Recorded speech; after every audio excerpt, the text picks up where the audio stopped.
खुलुमबाय रायजो राजा नोंथांमोनखौ बयखौबो आंनि प्रदीप लाइफांआरि इउटुब चेनेलाव बरायनाय जाबाय। रायजो राजा नोंथांमोन, जोंनि जियागुरि गामियावबो सरासति फुजाखौ फालिनाय जायो आरो जोंनि फालिनाय नियमा जादों जग्यजों फालिनाय जायो। रायजो राजा नोंथांमोनहा नायदो, आं नोंथांमोननो शेयार खालामना होनाय जाबाय।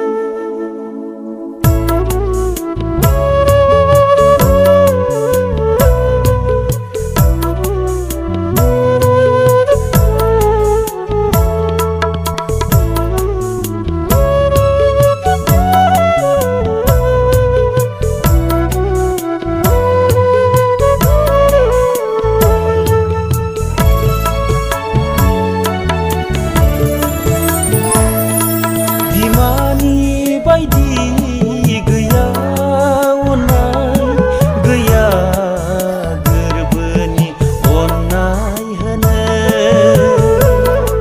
बिमानि अनगायै सुदेम अननायखौ मोना नागिरब्लाबो संसारा। आयै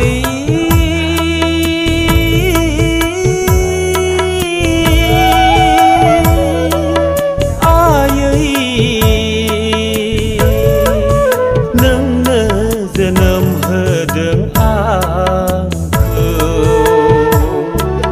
समायना बुहुमखौ नुहोजोबदों।